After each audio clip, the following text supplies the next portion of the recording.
आइए कहानी एक्सप्रेस के साथ एक सफर पर, जहां हर स्टेशन पर मिलेगा आपको एक ऐसा अनुभव जो आपके दिल को छू जाएगा। आपके लिए है यह सफर। आप तैयार हैं? तो चलिए, यह सफर शुरू होती है।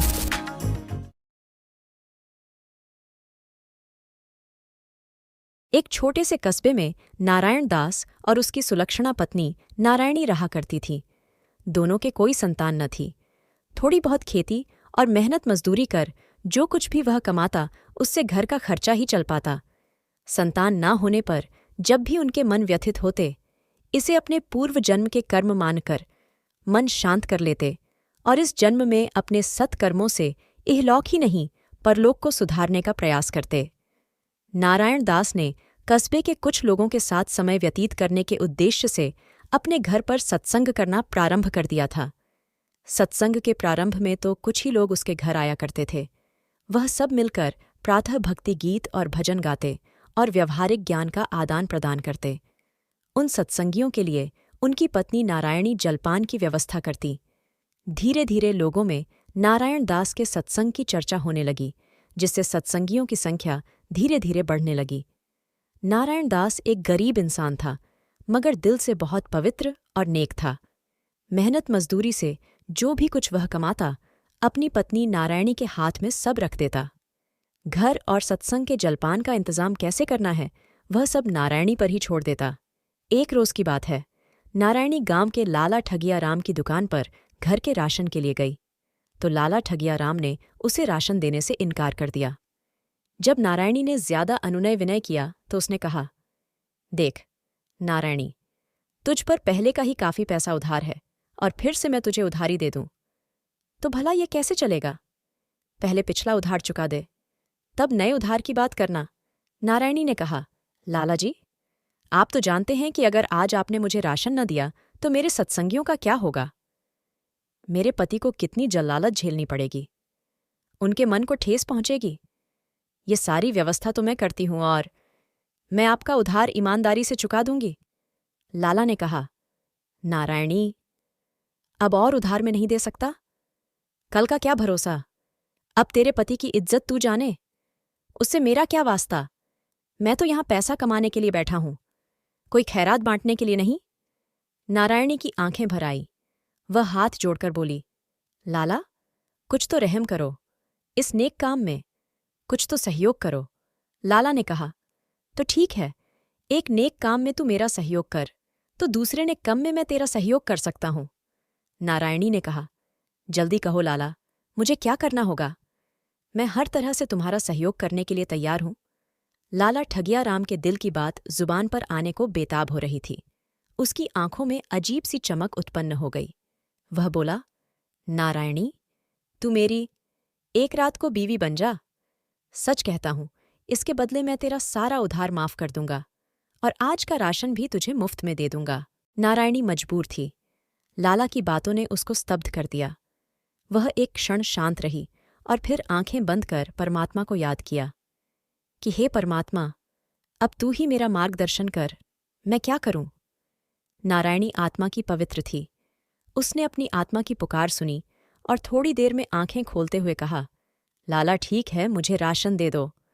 मैं आज रात के लिए तेरी बीवी बनने को तैयार हूं। भला इतनी छोटी सी बात के लिए इतना तकल्लुफ क्यों किया? पहले ही कह दिया होता। लाला ठगिया राम ने कहा, ले जा राशन नारायणी, पर वादा से मुकर मत जाना। नारायणी ने कहा, लाला, नारायणी वादा से कभी मुकरती नहीं। नारायणी राशन लेकर घर पहुंची और शाम के वक्त गोधूली बेला में वह सजने संवरने लगी। हारा थका नारायण दास जब घर पहुंचा तो उसने नारायणी को यूं सजते संवरते देखा तो पूछा, क्या कोई विशेष उत्सव है आज? नारायणी, जो तू सज संवर रही है? नारायणी ने कहा, स्वामी, आज सच में एक विशेष उत्सव है और वह भी सिर्फ मेरे लिए। पर कौन सा नारायणी? नारायणी ने कहा, क्षमा करें स्वामी। क्या बताएगी नारायणी? सच सच बातें या होगी अभिलाषा पूरी लाला ठगिया राम की? जानने के लिए पढ़िए धारावाहिक का अंतिम भाग, क्रमशः भागन से आगे क्रमशः। नारायणी ने कहा, क्षमा करें स्वामी, अपने सत्संगियों के राशन की उधारी को चुकाने के लिए मैं लाला की एक रात की बीवी बनने जा रही हूं। बीवी, एक रात की, मैं समझा नहीं। नारायणी ने उसे सारी बात विस्तार से बताते हुए कहा, स्वामी, मैंने आपके भरोसे उसे वचन दिया, अब आप ही मेरे वचन की लाज रखना। नारायण दास बोला, ठीक किया नारायणी, इस नश्वर शरीर से जिसका भला हो जाए वह कम ही है। अगर शरीर बेचकर भी सत्संगियों को जलपान कराना पड़े तो यह भी तो हमारे लिए सौभाग्य की बात है। इतने में तेज हवाएं चली और फिर काले बादल घिर आए और बरसने लगे। उधर लाला अकेले घर पर नारायणी के आने की राह देख रहा था, पर जब बारिश शुरू हुई तो उसे अपने अरमान ढुलते दिखाई दिए। उधर नारायणी जैसे ही घर से निकलने को हुई, नारायण दास ने उसके सिर पर छाता तानते हुए कहा, ठहर नारायणी, इस घनघोर बरसात में भला तू अकेले कैसे जा सकती है? और फिर अगर तू भीग गई तो लाला को अच्छा न लगेगा, उसका मन दुखी हो जाएगा, और नारायणी हमें अपने कर्मों या वचन से किसी को दुखी करने का कोई अधिकार नहीं। मैं तेरे साथ चलता हूं, और जब तू उधर से वापस लौटेगी तो तेरे साथ आ जाऊंगा। तेरा साथ देना मेरी जिम्मेदारी और तेरे वचन की लाज रखना मेरा धर्म है। नारायणी छाता में थी तो नारायण दास बारिश में भीगता चल रहा था। रास्ता पानी से डूबा हुआ था। काली अंधेरी रात थी। तभी जोर से बिजली चमकी। नारायण दास और नारायणी ने एक दूसरे को एक पल के लिए गौर से देखा, मानो उनकी आत्मा आपस में बात कर रही हो। यात्रीगण कृपया ध्यान दें। अगर आप अभी तक वीडियो देख रहे हैं तो इसका मतलब है कि आपको कहानी पसंद आ रही है, तो वीडियो को लाइक कर चुके होंगे। अगर नहीं किया है तो अभी कर दीजिए, क्योंकि हमें वीडियो में लाइक देखकर बहुत खुशी होती है। आशा करता हूं कि आपने कर दिया होगा। चलिए फिर कहानी में आगे बढ़ते हैं।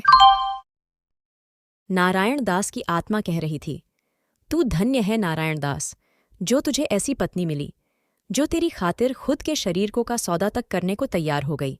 दूसरी ओर नारायणी की आत्मा कह रही थी, तू धन्य है नारायणी, जो इस जन्म में तुझे इतना समझदार पति मिला, जो तुझ पर इतना विश्वास और भरोसा करता है, तेरी खातिर खुद को कष्ट दे रहा है। यूं सोचते सोचते रास्ता कब कट गया उन्हें पता न चला, और लाला ठगिया राम का घर आ गया। नारायण दास ने बाहर बरामदे में बैठते हुए कहा, नारायणी, अब तू जा, और जब लाला की तृप्ति हो जाए तो उससे इजाजत ले तू चली आना। नारायणी ने लाला का दरवाज़ा खटखटाया। लाला चौंका। उसने सोचा, इस बरसात में भला कौन आया? कहीं नारायणी की जगह कोई और तो नहीं। वह डरते डराते दरवाजे के नज़दीक पहुंचा और मोमबत्ती को आगे बढ़ाते हुए दरवाज़ा खोला। नारायणी, तू इस भारी बरसात में सचमुच आ गई, या मैं कोई सपना देख रहा हूं? तुम कोई सपना नहीं देख रहे लाला, नारायणी ने कहा। ठगिया राम ने नारायणी को छूकर देखा और कहा, मगर नारायणी, इस तेज बारिश में तू तो बिल्कुल भी नहीं भीगी। ऐसा क्यों? नारायणी ने कहा।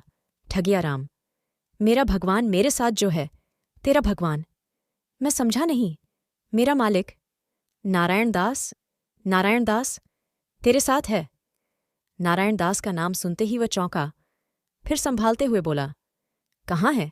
तेरे बरामदे में बैठा है। ठगिया राम, नारायण की बात को परखने के लिए वह नारायणी को छोड़ मोमबत्ती लिए नारायण दास को देखने बरामदे में गया। देखा तो वह दंग रह गया। पानी से तरबतर नारायण दास अपनी पत्नी के इंतजार में बैठा था। उसने नारायण दास के सामने पहुंचकर उसके आगे हाथ जोड़ लिए। नारायण दास ने कहा, ना। ठगिया राम, तुझे हाथ जोड़ने की क्या जरूरत है? तू जल्दी से अपना काम निपटा लें और हमें जाने दे। क्यों अनुनय विनय में अपना समय नष्ट कर रहा है? देख, तेरी इच्छा की पूर्ति के लिए नारायणी तेरा इंतजार कर रही है। तभी ठगिया राम, नारायण दास की बात सुन, पानी पानी हो गया।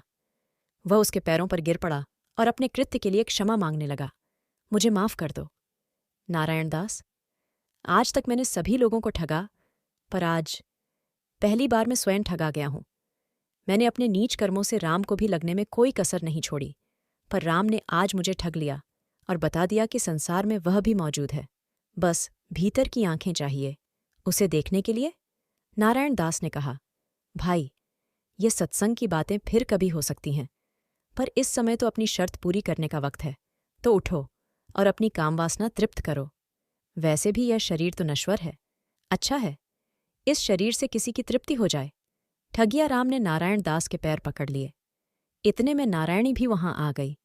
उसने कहा, उठो लाला और ले चलो मुझे अपने बिस्तर पर, कर लो अपने मन की, जिससे मैं तुम्हारे कर्ज से मुक्त हो जाऊं लाला ठगिया राम ने नारायण दास के चरण छोड़ नारायणी के पैर पकड़ लिए और बोला, नारायणी माँ, अपने बेटे को माफ कर दे।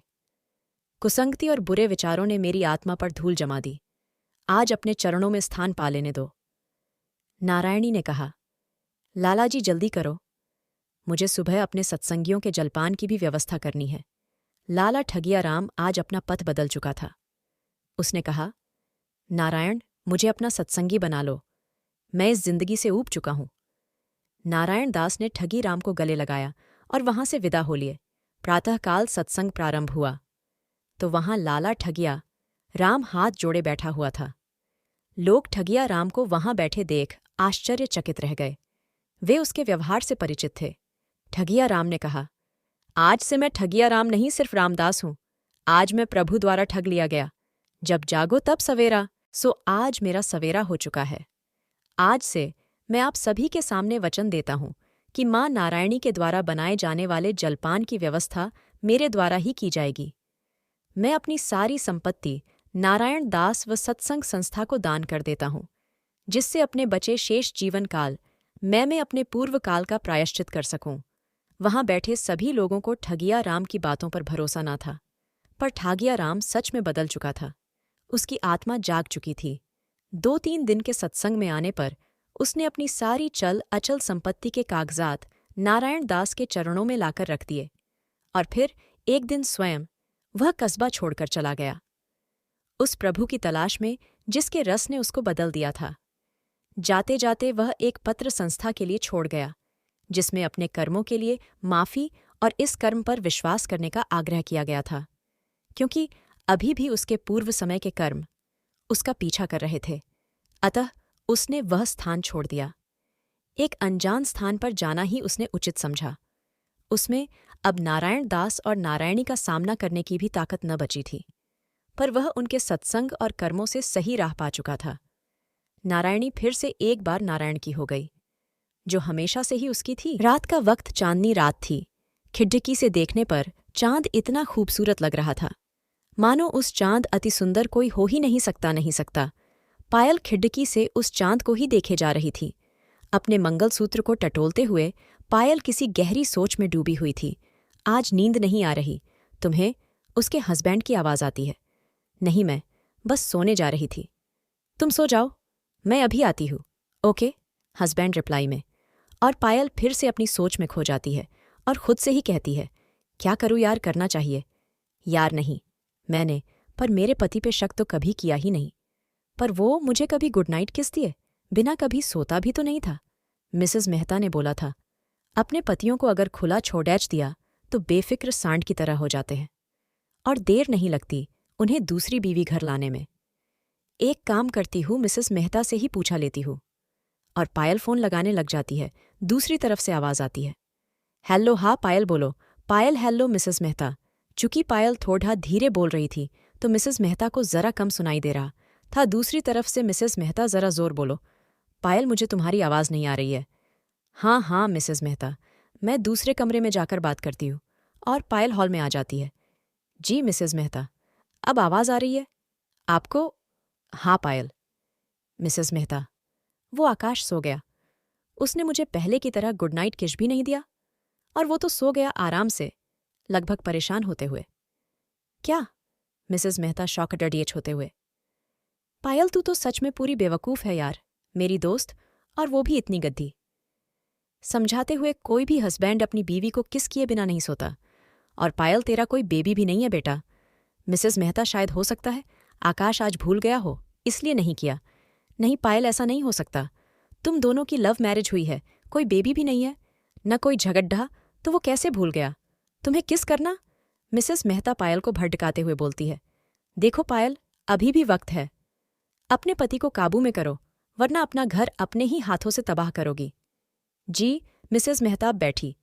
क्या हो पायल, आकाश का फोन चेक करो। जाओ, आर्डर देते हुए।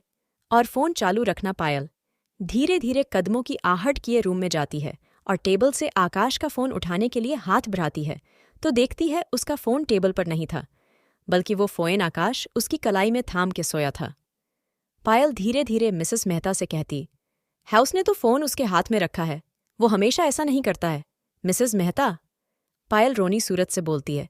अरे तो बेवकूफ़ निकालना, वो फ़ोन है, कोई हथौड़ा नहीं जो निकाल नहीं पास रही। लगभग डांटते हुए पायल कुछ नहीं बोलती। आकाश के हाथ धीरे से फ़ोन निकाल लेती है और पास सोफे पे बैठती है और फ़ोन चालू का बटन ऑन करती है और बोलती है, अरे ये क्या, फ़ोन तो लॉक है। आकाश अपना फ़ोन कभी लॉक नहीं रखता है। पायल वापस मिसेस मेहता से बात करने लगती है। मिसेस मेहता बोलती है, देखा पायल, मैंने तो पहले ही कहा था, आकाश को संभाल लो जी। मिसेस मेहता, अब मैं उसे छोड़ूंगी नहीं। इतना कहकर पायल अपने रूम में सोने चली जाती है। सुबह पायल उठी, जल्दी जल्दी शावर लिया, पूजा कर किचन में नाश्ता बनाने चली गई और तब तक आकाश भी आ गया। पायल डाइनिंग टेबल पर नाश्ता सर्व कर रही थी कि आकाश पीछे उसे गले लगा लेता है और कहता है, गुड मॉर्निंग जान पायल। गुड मॉर्निंग आकाश, तुम तैयार नहीं हुई? वो मैं आज ऑफिस नहीं जा रही। क्यों, तुम्हारी तबीयत ठीक तो है ना? नहीं ठीक है, मैं बस आज आराम करना चाहती है। वो एक्चुअली इस हफ्ते वर्कलॉड ज्यादा था, इसलिए सोचा ऑन ऑफ ले लूं। आकाश नाश्ता कर जाने लगता है। पायल आवाज देती है, आकाश तुम जा रहे हो? हाँ पायल, तुम्हें कुछ चाहिए? नहीं, वो तुम हमेशा गुड बाय किस दिए बिना नहीं जाते थे। ओह सॉरी जान, मैं भूल गया। और उसे गाल पे किस देकर आकाश चला जाता है। पायल रोते हुए डाइनिंग टेबल पर बैठ जाती है और रोंदी आवाज में कहती है, कितना बदल गया है मेरा पति, आज तक उसने कभी ऐसा नहीं किया। वो कभी नहीं भूलता था मुझे, उसके लिए हमेशा मैं आगे थी। वो तुरंत मिसेस मेहता को फ़ोन करती है और सब बताती है। मिसेस मेहता उसे कहती है, मैंने तो तुझे पहले ही कहा था, तू अपने आकाश को संभाल ले पायल। एक काम कर, तू मुझे रेस्टोरेंट में मिल, अपन वही बात करते हैं। 2 बजे मार्केट के बाहर जो रेस्टोरेंट है ना, वहां मेरा वेट करना, मैं तुझे वहां मिल जाऊंगी। पायल वक्त पर पहुंच जाती है। ये एक बड़ढ़ा रेस्टोरेंट विथ होटल था। अंदर होटल और बाहर ओपन रेस्टोरेंट था और मिसेस मेहता का वेट करती है। पायल बाहर ही मिसेस मेहता का वेट करती है। थोड़ी ही देर में मिसेस मेहता भी आ जाती है। मिसेस मेहता आकर बैठती ही है और पायल सवालों की बौछार शुरू कर देती है। आप अब आ रही है? मैं कब से आपका वेट कर रही थी। हाँ, मुझे बैठने तो दो। जरा वो बैठ जाती है। मिसेस मेहता, मैं क्या करूं? मुझे तो कुछ समझ नहीं आ रहा। मेरा घर टूटने से बचा लीजिए। वो मिसेस मेहता की तरफ देखकर ये सब बोल ही रही थी कि उसे होटल से कोई जाना पहचाना सा लल्लड़ डेठी का दिखता है और वो चौंक कर बोलती है, आकाश। मिसेस मेहता कहती है, कहाँ? मिसेस मेहता चौंक कर बोलती है, आकाश। और एक तरफ पायल का बुरा हाल हो चला था। आकाश वहां से कार में बैठकर चला जाता है। मिसेस मेहता पायल को भड़काते हुए बोलती है, संभाल के रखने बोला था, पायल पर तूने मेरी एक ना सुनी। अब भुगत नहीं मिसेस मेहता, आप कुछ कीजिए। मैं आकाश को बहुत प्यार करती हूँ, मेरा घर टूटने से बचा लीजिए। पायल गिड्ढाते हुए बोलती है, पायल नजर रख, 24 घंटे आकाश पर उसकी हर सांस की खबर होनी चाहिए तुझे। यही सब भड़काते हुए मिसेस मेहता पायल को बदल देती है पूरी तरह से। कुछ देर बाद पायल घर आ जाती है और अच्छा सा डिनर बनाती है। कुछ ही देर में आकाश भी घर आता है। लिए पायल उसका वेलकम करती है और पूछती है, डिनर रेडी है? जान आप फ्रेश हो जाओ, हम साथ में डिनर करते हैं। आकाश, मैं 2 मिनट में आता हूँ जान, तुम खाना सर्व करो। दोनों साथ डिनर करते हैं और रूम में चले जाते हैं।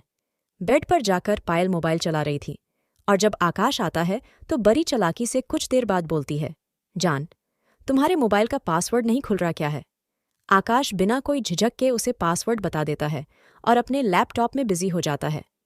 पायल आकाश के मोबाइल में कॉल रिकॉर्डिंग सिस्टम ऑन कर देती है। वो जानती थी आकाश इस पर कभी ध्यान नहीं देगा। आकाश अपना काम खत्म करके सो जाता है। पायल भी अपने बेतुके ख्यालों के साथ सो जाती है। पायल अगले ही दिन से आकाश के पीछे प्राइवेट डिटेक्टिव लगा देती है और उसकी मोबाइल रिकॉर्डिंग सुना करती थी और मिसेस मेहता को बताया करती थी। शेष अगले पार्ट में पायल हर तरह से आकाश के पीछे लगी थी। आकाश के सामने बिल्कुल नॉर्मल रहती और अकेले बस आंसू बहाया करती थी और अपनी ही दुनिया ने अजीब ख्यालों को जन्म दिया करती थी। एक दिन पायल बैठी चाय पी रही थी और उसे अपने डिटेक्टिव का फ़ोन आता है और वो डिटेक्टिव कहता है, मेम, मेरी इन्फॉर्मेशन के मुताबिक उस एल्डर ढहकी का नाम प्रिया है और वो सर के ही ऑफिस में उनकी पर्सनल सेक्रेटरी है। पायल बोलती है, पर आकाश की सेक्रेटरी को तो मैं पर्सनली जानती हूँ, उसने जॉब क्यों छोड़ दी?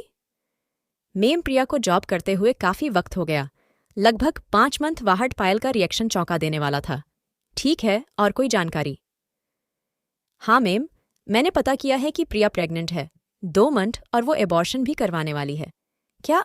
पायल के हाथों से फोन छूटकर नीचे गिर जाता है और वो सन्न सी नीचे बैठ जाती है। फोन से हेलो हेलो हेलो की आवाज आती रह जाती है और थोड़ी देर बाद फोन कट जाता है। पायल बेसुध सी बैठी रह जाती है। पायल का ध्यान जब टूटता है जब उसका फोन दोबारा रिंग करता है और पायल फोन उठाती और देखती है फोन मिसेस मेहता का है। पायल फोन उठाकर बोलती है, हेलो मिसेस मेहता कहती। हाँ पायल, कुछ पता चला? पायल बिना किसी रिएक्शन के ठंडी आवाज में बोलती है, हाँ मिसेस मेहता, पर अब कुछ पता करने का वक्त नहीं है, फैसला मैं ले चुकी हूँ। गुड पायल, मैं तुम्हारे हर फैसले में तुम्हारे साथ हूँ। पायल बिना कुछ आगे बातें किए फोन रख देती है और जोर जोर से रोने लग जाती है।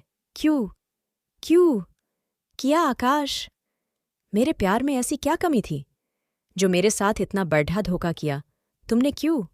और वापस से आंसुओं का सैलाब आंखों लिए चीख उठती है। आखिर क्या कमी थी मुझ में, मेरे प्यार में? और कुछ देर तक ऐसे ही बैठी रहती है। लगभग 30 मिनट तक बेसुध सी रोती तो चुप हो जाती और वापस से रोने लग जाती और थोड़ी देर बाद फिर से फोन उठाती और आकाश का नंबर लगाती और कहती, हेलो आकाश, कहाँ हो? ऑफिस में क्या हुआ, ठीक हो? हाँ सब ठीक है। मैं पूछ रही थी कब तक आओगे जान? मुझे देर हो जाएगी। तुम खाना खाकर सो जाना और मैं डिनर बाहर ही करूंगा। मुझे आने में देर हो जाएगी। तुम सो जाना, रखता हूँ। पायल। हम्म, पायल धीरे से कहती है, आई लव यू आकाश। आकाश सिर्फ हम्म में जवाब देता है और बिना पायल का जवाब सुने फोन रख देता है। पायल वापस से रोना चालू कर देती है और बस रोए जाती है और हिचकियां लिए बोलती है, पहले तो तुम ऐसे न थे आकाश। बात बात बस आई लव यू और किस तो कभी डिनर, बस घूमना फिरना। अचानक से क्यों इतना बदल गए आकाश? पायल आंसू पोंछते हुए कहती है, तुम्हें मुझसे अलग होना है तो यही सही, मैं चले जाऊंगी तुम्हारी जिंदगी से बहुत दूर आकाश। और अपना बैग पैक कर लेती है और एकदम नोट लिखती है, मेरे प्यारे आकाश, मेरी जान, मुझे नहीं पता मुझसे क्या गलती हुई या शायद तुम्हें एक बच्चा न दे सकी। मैं बिना लड़ाई झगड़ा किए तुम्हारी जिंदगी से जा रही हूँ। तुम अपनी प्रिया और अपने होने वाले बच्चे के साथ खुश रहना।